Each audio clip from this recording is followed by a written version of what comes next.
Voters in Malaysia got an early start on Sunday. This election is viewed as one of the most important in the country's history, and the turnout was heavy at nearly 8,000 polling stations. Many people sense a possibility for change.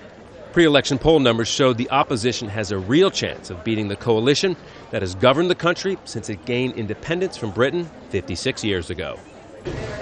The man leading that challenge is Anwar Ibrahim, who was one of the first major political leaders to cast his ballot.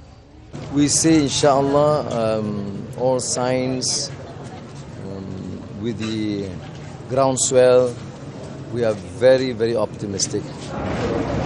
But Prime Minister Najib Razak expressed his confidence his coalition will retain its majority in Parliament.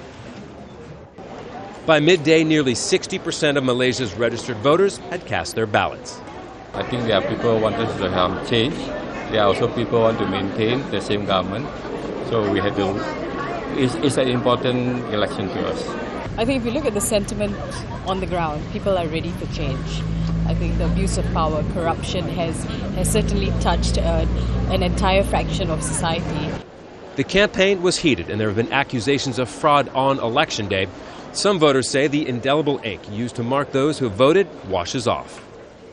The growing youth voter bloc has the numbers to tip the scales for the opposition. Many more are voting this time and are much more motivated than ever before.